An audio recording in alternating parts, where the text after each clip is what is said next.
Congress party senior నాయకులు మాజీ మంత్రి టి జీవన్ రెడ్డి తీవ్ర అస్వస్థతకు గురయ్యారు. కొద్దిసేపటి క్రితమే ఆయన హైదరాబాద్లోని నిమ్స్ ఆసుపత్రికి తరలించారు కుటుంబ సభ్యులు.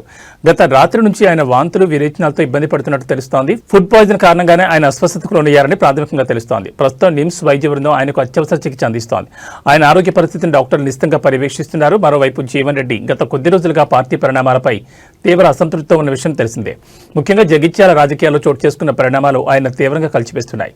గత అసెంబ్లీ ఎన్నికల్లో ప్రత్యర్థిగా ఉన్న సంజయ్ కుమార్ కాంగ్రెస్ లో కీలకంగా మారడాన్ని జీవన్ రెడ్డి జీర్ణించుకోలేకపోతున్నారు.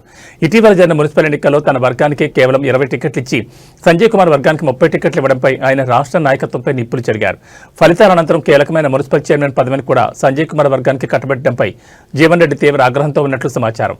అటు రాజకీయ ఒత్తిడి, ఇటు అనారోగ్యం, ఈ రెండు అంశాలు ఇప్పుడు జిల్లా రాజకీయాల్లో చర్చనీయాంశంగా మారాయి. ఇన్ని బాధలు, ఇన్ని అవమానాలు తట్టుకునే కానీ నిలబడుతున్నాం. ఈ అవమానాలు ఎంతకాలం భరించుడు, ఈ అవమానాలు ఎంతకాలం భరించుడు అని చెప్పి అంటున్నాను నేను. 20వ తారీఖు నాడు ఏది ఎమ్మెల్యే గారితో కలిసిందట, 28 నాడు ఏదో మరి నామినేషన్ ఇంట్రడ్యూషన్ అని తెలియదు, 28, 29, 30 నాకు తెలియదు. ఇప్పుడు ఆయన చెక్ కుర్చీలో కూర్చున్నాడు. మరి ఈయన కానీ ఏం అనుబంధం, ఏ రుణం తీసుకుంటున్నావు ఏందో మాకు తెలియదా? మమ్మల్ని బలి పెడుతున్నావు కదా, నువ్వు మమ్మల్ని బలి పెడుతున్నావు కదా అంటున్నాయి అనేది. నేను బీఆర్ఎస్కి చేయలేదు, బీజేపీకి చేయలేదు.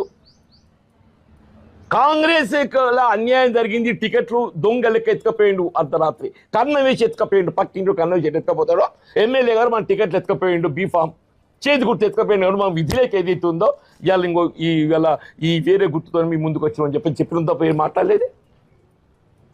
ఎక్కడ కూడా కాంగ్రెస్ పార్టీ భిన్నంగా మాట్లాడలేదు. మరి అసలు ఈ మానసిక క్షోభ అనేది, దీనికి ముగింపు ఎట్లా వస్తుంది ఏంది అనేది నాకు కూడా ఉంచుకోలేకపోతున్నాయి. అని ఇన్ని అవమానాలు భరిస్తూ కాంగ్రెస్ పార్టీలో కొనసాగటం ఆలోచించుకునే పరిస్థితి ఏర్పడుతుందని చెప్పంటారు. ఇన్ని అవమానాలు భరిస్తూ ఇంత ఆత్మక్షోభతోని కాంగ్రెస్ పార్టీలో కొనసాగటం ఆలోచించుకునే పరిస్థితి ఇలా ఏర్పడుతుందని చెప్పండి. మరి భవిష్యత్తు ఇలా ఎటు దారి తీస్తుందో ఏంటో కానీ ఇప్పటికైనా అధిష్టానం ఏదైతుందో, లేకుంటే ఇది ముగింపు కాదు కదా. ఈ ఎన్నిక ముగింపు కాదు కదా. ఈ వేధింపులు ఏదైతుందో ఆయన ఎమ్మెల్యే ఉన్నంతకాలం కొనసాగుతాయి. ఈ వేధింపులు ఇంతటితో ముగిసేటి కాదు. ఈ వేధింపులు ఏదైతుందో ఆయన ఎమ్మెల్యే ఉన్నంతకాలం కొనసాగుతాయి. మరి ఈ వేధింపులు భరించుకుంటా, ఈ మానసిక క్షోభను భరించుకుంటా కాంగ్రెస్లో కొనసాగడం సాధ్యమేనని చెప్పి అనిపిస్తుందని చెప్పి అంటున్నాను.